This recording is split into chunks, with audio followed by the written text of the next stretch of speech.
প্রিয় শ্রোতা, এখন কিন্তু স্যারে আপনাদের কাছে শ্মশানের ঘটনা শেয়ার করবে। যে শ্মশানটা আমরা ঘুরে ঘুরে আজকে আপনাদের দেখানোর চেষ্টা করেছি, খুব ভয়ানক একটি ঘটনা। তো স্যারে এই শ্মশানের ঘটনাটা শেয়ার করবো আপনাদের সাথে, দেখতে থাকুন। স্যারের বাসা কিন্তু শ্মশানের কাছাকাছি। তো রাত আজকে কিন্তু অনেক রাত, যার কারণে স্যারের বাসাটা ভিডিও করে আপনাদের দেখাতে পারতেছি না। তো আরেক দিন যদি সময় হয় অবশ্যই দেখাবো। তো স্যারের ঘটনাটা চলুন আমরা সবাই শুনি। স্যার বলেন শ্মশানের ঘটনা। আসসালামু আলাইকুম ওয়া রাহমাতুল্লাহি ওয়া বারাকাতুহু। তো আমার বাসাটা আসলে শ্মশানের একেবারে ঘেঁষানোই, গেছেন? অর্থাৎ আমার বাসার সীমানা যেখানে গিয়ে মিশছে, তারপরে রাস্তার পারেই শ্মশান। আচ্ছা তো শ্মশানে আমরা জানি অনেক ভয়ের কিছু থাকে, কিন্তু আমি ওদের সম্বন্ধে মিথ্যা কথা বলবো না। এই এলাকা এবং এলাকাবাসী বহু বছর যাবৎ এই শ্মশানের এদিকটা যাতায়াত করছে। প্রকৃতপক্ষে ভয়ের কিছু কখনোই দেখে নাই, কখনই দেখে নাই, এবং কেউ অসুস্থ হয়ে পড়ে নাই, কেউ কারো জ্বর আসে নাই, কারো মারাও যায় নাই। তবে হ্যাঁ, এখানে অসংখ্য পরিমাণে জিন আছে। হিন্দু জিন আছে, অন্যান্য জিনও আছে। এদের মতো হয়তো কিছু দুষ্টু জিনও থাকতে পারে, হ্যাঁ। তবে তারা আমাদের সাথে কখনোই বেদবি করে না, খারাপ ব্যবহার করে না। খামাকা ওদের সম্বন্ধে মিথ্যা কথা বলবো কেন? একটা ভিডিওকে আকর্ষণীয় করার জন্য মিথ্যা কথা বলার কোনো প্রয়োজন নেই। তবে এই শ্মশানের পাশেই যেহেতু আমার ঘর, এইখানে আমার প্রথমে একটা ছাপড়া ছিল, একচালা ছাপড়া। এই ছাপড়ার মধ্যে আমি প্রায় 2 বছর একা থাকতাম। আচ্ছা তখন এই ছাপড়ার ভিতরে অসংখ্য জিনে ঘুরে যেত এবং কি আমার সাথে শুয়ে থাকতো। আচ্ছা আচ্ছা, অনেক চেষ্টা তদবির করে ওদেরকে আমি তাড়াইতে পারি নাই। আচ্ছা। অনেক সূরা কেরাত পড়ছি, পড়লে ওরা চলে যেত। আবার আমি যখন ঘুমিয়ে পড়তাম তখন আর আবার আমার ঘরে এসে পড়তো। অনেকে সাপের আকৃতি ধারণ করতো।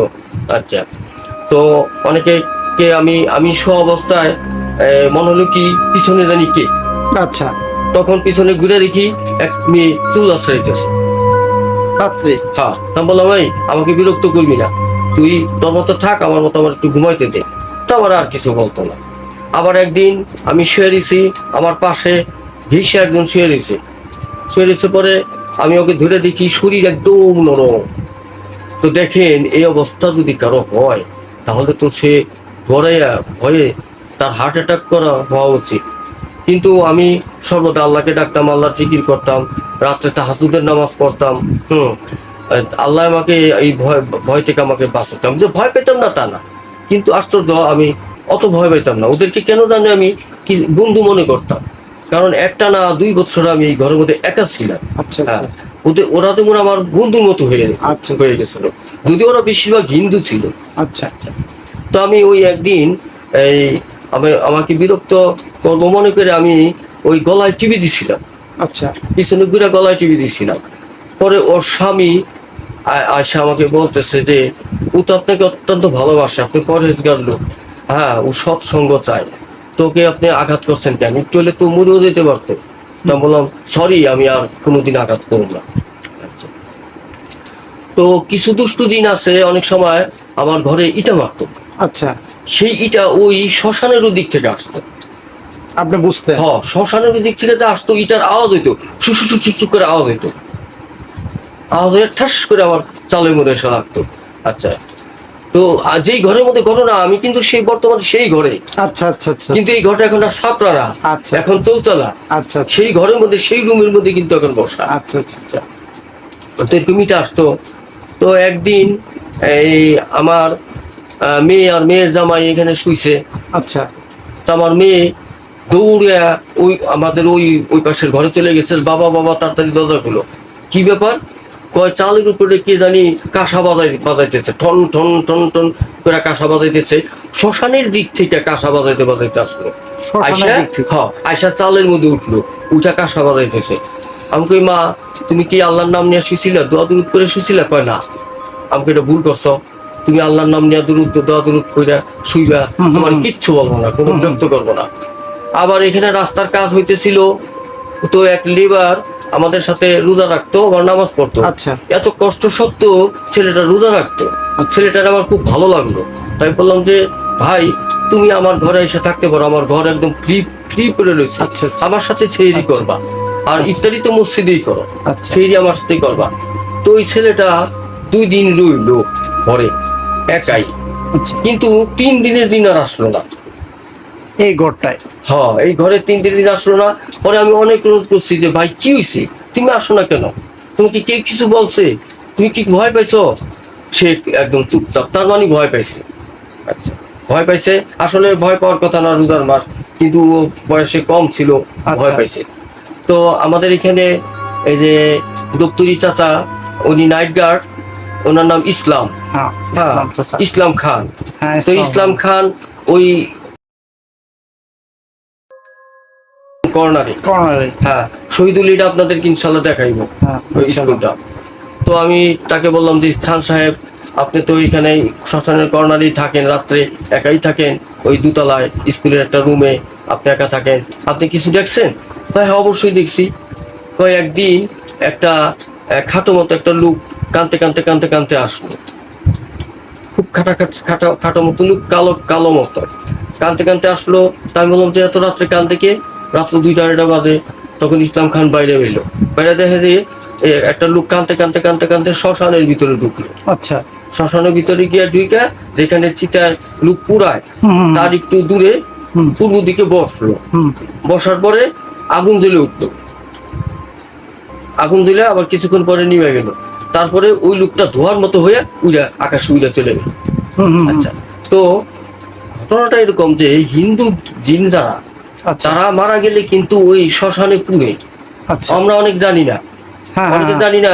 আমার এক বন্ধু আছে প্রসেনজিৎ আচার্য, সিলেট মাধবপুর তার বাড়ি। আচ্ছা, তো আমরা যখন ল পরীক্ষা দেই, প্রসেনজিৎ আচার্যকে আমি আমার কামরায় নিয়ে আসলাম, বললাম দাদা আপনার সিলেট থেকে এসে পরীক্ষা দিতে হবে না, আপনি আমার রুমে থাকেন, আমার রুম ফ্রি।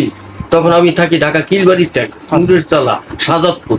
আচ্ছা, আচ্ছা, তো আমি বললাম দাদা একটা ঘটনা বলেন।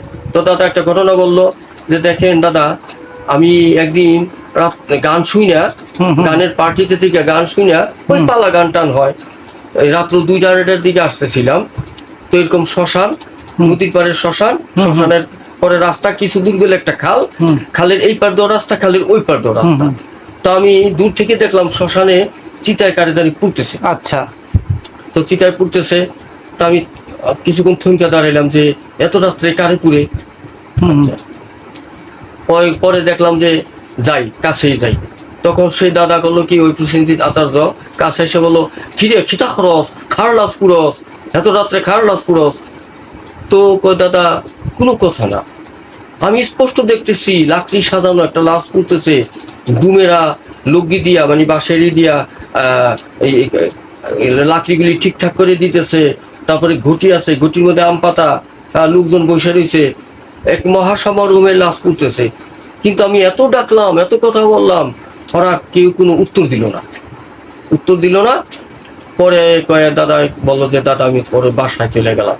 পরদিন ভোরবেলা উঠে আমি খাওয়া দাওয়া টাওয়া কিছুই করলাম না, আমি যতদূর সম্ভব খোঁজ নিলাম আমাদের শ্মশানের এলাকা এবং এলাকার বাইরেও খোঁজ নিলাম কেউ মারা গেছে কিনা।